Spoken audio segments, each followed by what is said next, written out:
And a good Wednesday, everybody. Hopefully you're feeling better than me because I stayed up and watched the whole game out there, and I am groggy as can be for today's edition of Phillies Fastball. Phillies shut out in San Francisco. You were hoping that, like the other night, they could get a little rally going late, but the offense, like most times against lefty boys, was not there last night. Rough night for Cristopher Sánchez, but really rough night for the Phillies defense. Let's get into it. Jeff Kerr, Oscar Budejen, and of course our Phillies Fastball segment here.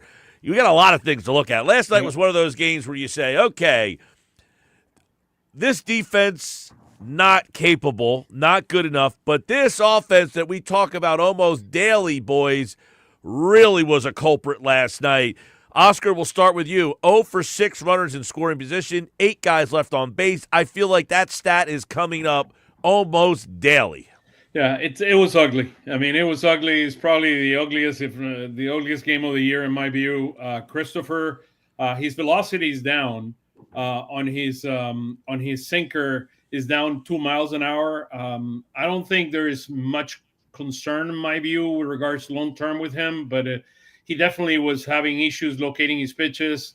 Are hitting 4 hits against another lefty. It is very concerning.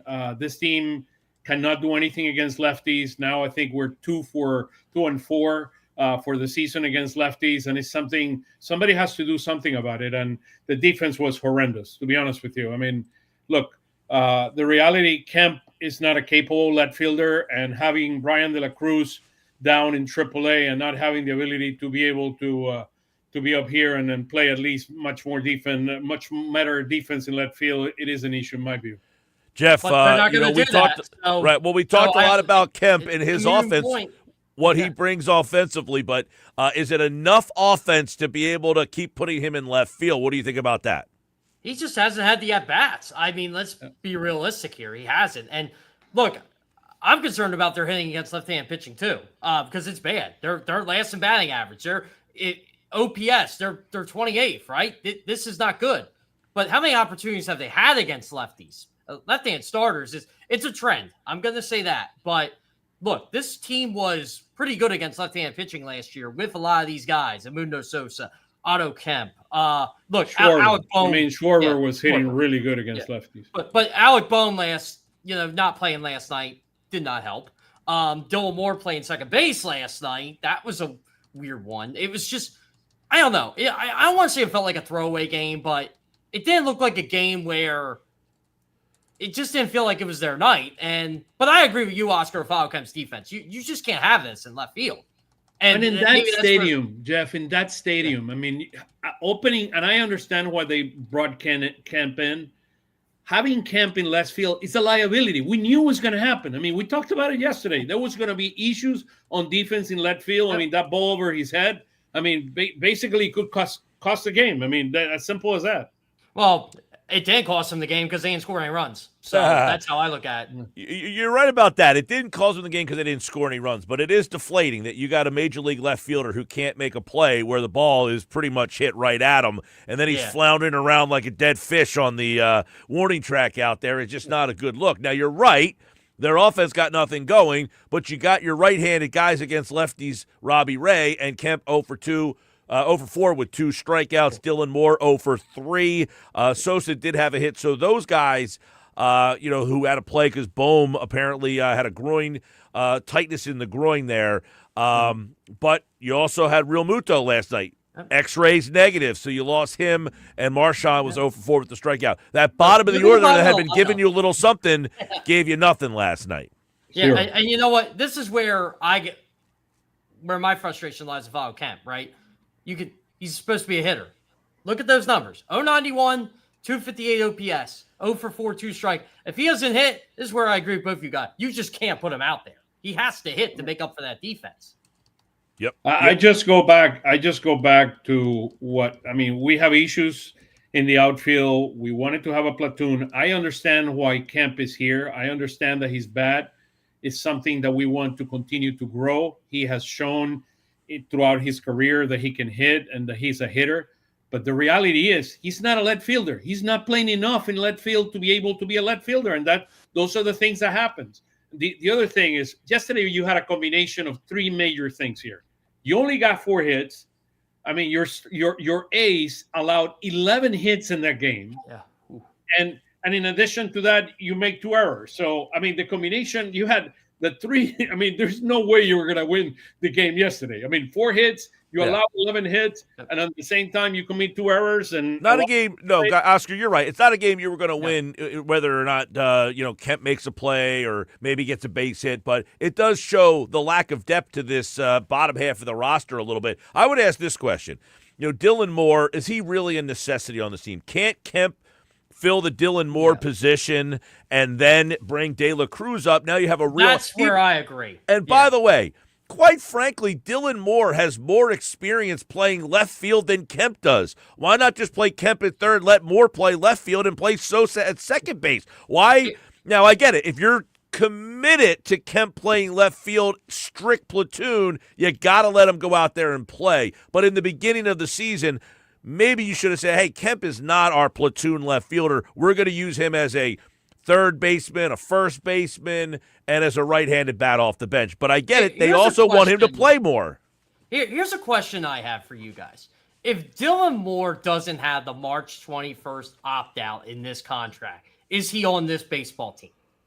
Even with that opt-out, what necessity does he bring to this team? I get it. He's versatile. He plays a lot of positions, but Sosa can play second, third, and short. Kemp can play first and third. Not well, but at least he could do it. He can do it. And he's Dylan not a Moore, hitter. That's how often? And Dylan Moore is not a hitter, correct. So how often is Dylan Moore really going to play for you where he's a necessity to have on the roster? Now, is it a make-or-break thing that's going to cost them? Probably not, but in the grand scheme of things, the lack of depth on this team, you lose one guy to injury, couldn't be in the lineup last night, shortened everything up, and that's where it shows.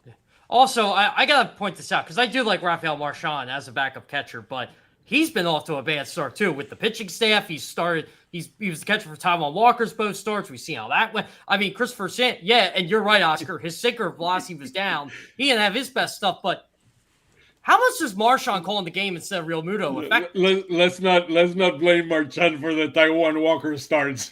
I'm just saying he's there, and I can blame him for hitting 091. Look, he's a backup catcher. He's a backup catcher. I mean, he's a backup catcher. The throw, the out he made at home with the throw from Garcia and great. The throw to first base. I mean, those were 2 tremendous defensive plays there. Look, he's good. By the way, I wanted to ask you guys this because Kerkering had those flashbacks last night. I thought it was the right move for Marchand to pick up the ball because I thought he had a better chance of getting that out at first, even though I don't think either had a play there. Yeah, I think you always want the catcher to kind of circle and then square towards first rather than the pitcher make a throw. The pitcher's not used to making that kind of throw, and it's a more square throw for that catcher if he circles the ball correctly, which Marchand, it's just a tough play no matter who. Why did social media just go after Kerkering because of that? When if you know anything about baseball, it's the catcher's ball there. Yeah, and listen, I think Kerkering has handled this whole situation pretty well. It's unfortunate that he wasn't able to start the season with the team, and now he's kind of starting on a nondescript game out west and that first hit, and it just brings everybody back to that moment. So he's pitching in a game where the offense is struggling, and everybody's just looking for reasons, I think, to complain. Look, it's funny, right? I mean, that something like that happens. You go like, what in the world is going on here? Look, the baseball gods. Yeah, of all the plays in baseball, that was the play. You know what?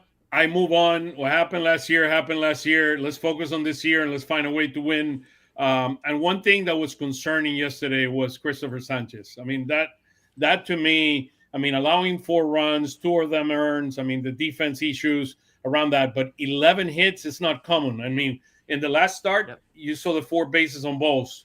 Today, you see the 11 hits, and one of the things that I noticed throughout the game is his ability to spot pitches. He normally has good command of his pitches. Over the last 2 or 3 years, he did not have that same command, so his velocity was slightly down.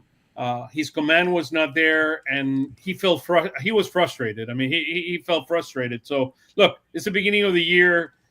Things can turn around very quickly. He feels healthy. I mean, he said it yesterday in the broadcast. So look, he should be fine. I agree with that. With all this, Oscar, he still is in the ERA under 2. And he had 16 swing and miss on top of it. Yeah. So look, he'll be fine. He'll be fine. I mean, it's just a matter of time. Bad outing. Let's just move on. It's San Francisco. But by the way, guys, do you know we have not won a series in San Francisco since 2013? Yeah, May of 2013 is the last time they won in San Francisco. So if they can get a good game from Aaron Nola today, Nola pitched well in the game in Colorado. Look, I know Colorado, not a great lineup, but that's not an easy place to pitch.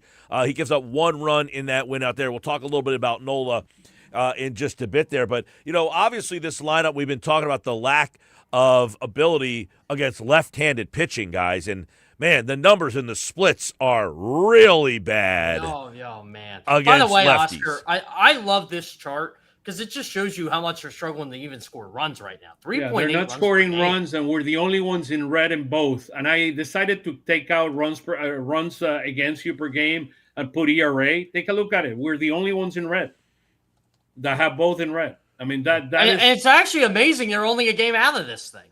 Absolutely. I mean, it's early, but this is good.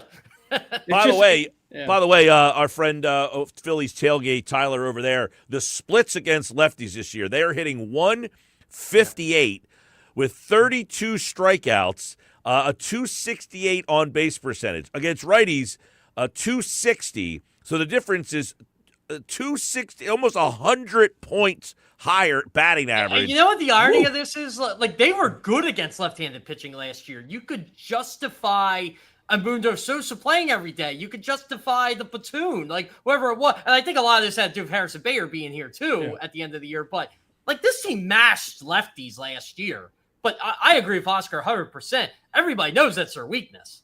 Yeah. So, Jeff, the lineup is not out, and I'm glad you brought JT. I mean, we haven't talked enough about JT. I mean, JT going out yesterday, pretty scary injury. I mean, he hit him. It's like those injuries that it hits you in the right spot. And, I mean, hopefully it's just a bruise based on everything that we know up to this point. And hopefully, if he's not back in the lineup today, he will be over the weekend. Maybe give him a couple of days. And I thought today would have been I thought today would have been the Marchand day anyway. Yeah, it's probably going to be a Marchand day regardless. But, yeah, you're right. Give him a couple days off. Maybe he's back by Friday. Yeah. Well, and, obviously, Bohm not being in the lineup last night, you lose, any semblance of the right-handed bat. And let's have that discussion because you moved Garcia up the lineup last night. And, obviously a different night for Garcia, pitched a little differently there because some people already want to rush him into the number 4 hole. So, sometimes you perform because of where you're how you're being pitched, where you are in the lineup. And last night Garcia was in that 4 spot because Bohm was not in the lineup. Yeah, that's true. But by the way, Tyler from Phillies tailgate advanced. I was waiting to tomorrow that we have the off day so we can talk about lefty versus righties and also the ABS system and where the Phillies rank in the ABS system. So that one is coming tomorrow. A preview of the show tomorrow. Isn't JT like 5 for 5 on challenges? Yeah. I'll show you where we are. I mean, we're like in the middle of the pack. On the middle of the pack. That's kind of the bottom line. But I'll show that tomorrow. But look, which ain't bad. I think I'd rather be in the middle of the pack than at the bottom. Yeah, that's definitely the case. So type guy. Here's the at bats, and I changed kind of how many hits they have and all that, and I put the on base percentage on it. We have only 3 hitters that are what you would call above the on-base percentage: Schwarber, Realmuto, and Crawford. By the way, Crawford is the only guy in our entire lineup that has both a batting average above the average and an on-base percentage above the average, which I find it amazing that the rookie is the one that has those numbers. Yeah, 361, by the way, for Crawford on base, 324 batting average. You take a look at Turner, 277 batting average, but just a 320 on base percentage. He has struck out 10 times, so that 2, 3, 4, 5 spot in the orders, though, guys. That's where a lot of this is. Schwarber 179, Harper 214, Bohm 205, Stott 188, and all of their on base percentage, even throw Garcia in there, under 300, except for Harper and Schwarber. Schwarber's on-base percentage is still pretty good, 360. Harper, though, 313. Bohm, 295. Stott, 235. Garcia, 289. Just not a lot of guys on base for this team so far. Yeah, that's part of the problem. I mean, that's part of the problem. And the bottom of the order with March, Realmuto, and Crawford, those are the ones that are getting on base, but the guys on top are not bringing them in. And Schwarber continues to do his magic in terms of getting on base. He has 9 base on balls and an OPS of 822, but it's just disappointing. I mean, this lineup, and the way I look at it, guys, is this team is performing based on individual performance versus a team performance. So they're not operating as a complete unit where the entire team is supporting each other in terms of advancing runners and finding a way to score runs. They depend too much on the home run ball, the extra bases to be able to score runs, and that's not the formula for success. All right, our Phillies fastball segment. Let's get a look at the hitting. Certainly not doing much. Sorry, Mike. I'll throw you this one so you guys can laugh. No, they don't. No, they don't. No, they don't. No, the comment for the people watching on the video side, the Phillies missed Castellanos was from a commenter.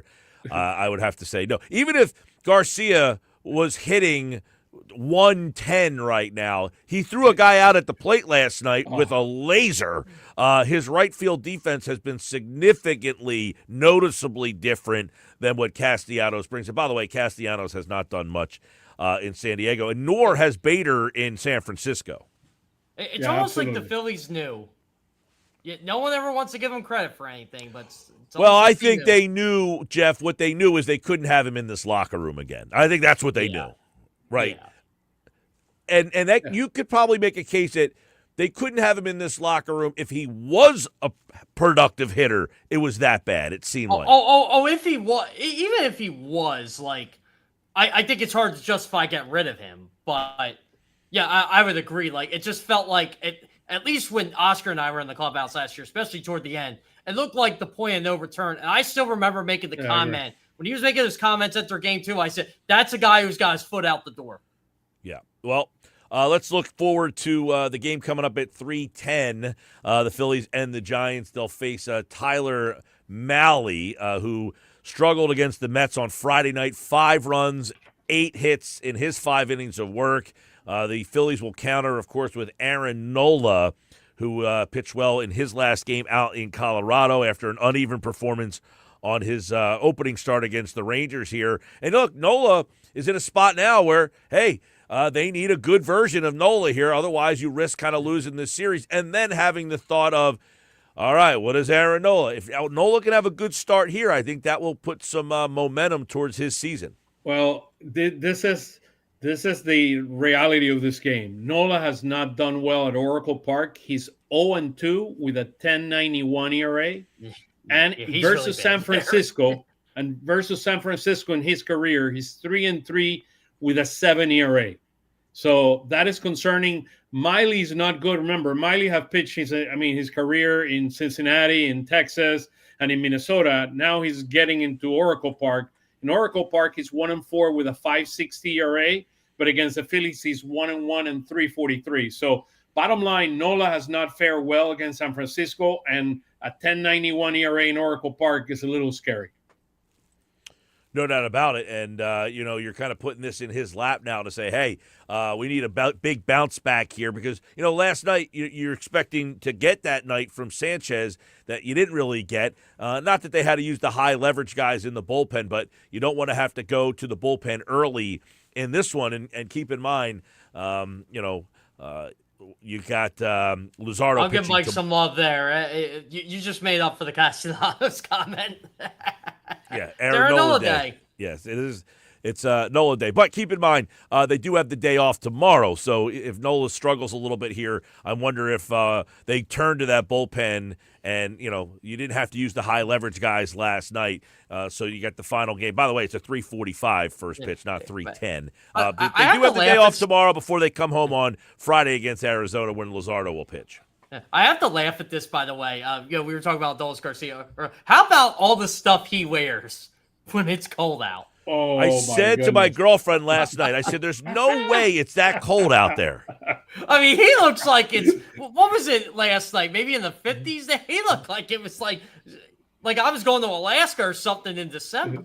Hey guys, it's 56 degrees. What can we expect? We Latinos cannot receive the. I'll tell you what, guys. cold weather. I got a story. I got a story for you. So last night I was at the Reading Hartford game. It was Reading's home opener, and we're sitting by the Hartford dugout, and I'm talking to some players on the yard goats. And I said to one of the pitchers, I'm like, you're the smartest man here. And he said, why is that? And I said, because you got coffee in your hand. And he's like, yeah, I got to drink that before I pitch. And I'm like, you do that when it's 90 degrees? He's like, no. But I thought it was really cold last night around here. Well, Jeff, you just brought it up. I saw you were in Reading last night. Give us a quick little expository on some of the things down on the farm. Well, you didn't miss much offensively because they lost 3-1. Reading is 0-4 on the season right now. Hasn't been a good start.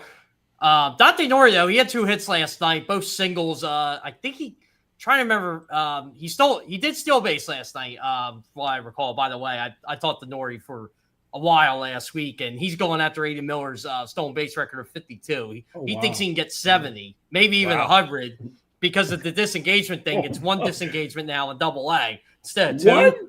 One disengagement? Oh, one disengagement in Double-A. Yeah, it's not Triple-A, it's not Single-A, but it's in Double-A. They're experimenting with a bunch of rules. So he thinks that's an advantage. But, I mean, look, Caden Hanger, the 21-year-old, had a good spring for the Phillies. He had a nice hit ball last night. He threw 3 runners out at second.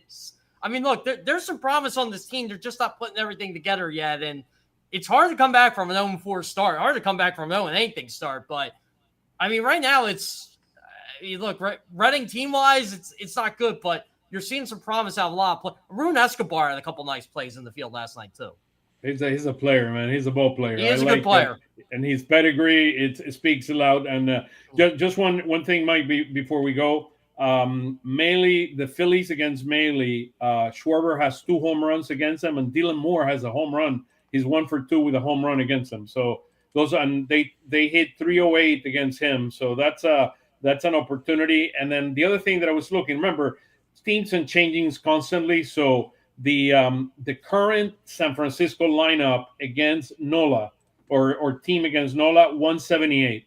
Nobody has hit a home run against them. The guy that hits the most against them is Patrick Bailey, hitting 400. But he's 2 for 5, but not significant damage against Nola, the guys that are there.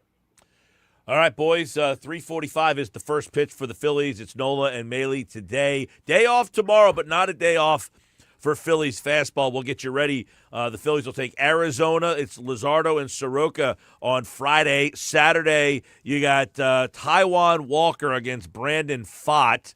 And, of course, Painter will get his 3rd start of the season. That's a good one. Painter and Zach Gallen on Sunday. We'll be previewing all the matchups there here on our also Zach Wheeler pitches tonight too for Lehigh. Oh, good pick by Allentown. Yes, so we'll recap Zach Wheeler's performance tonight, and of course the Phillies' performance against the Giants, where they are 7-24 in their last 31 games at Oracle Park. And as you mentioned, Oscar, they look to win the series at Oracle for the first time since May of 2013. We'll recap it all on Phillies Fastball tomorrow. For Oscar and Jeff, I'm Mike. Thanks, everybody.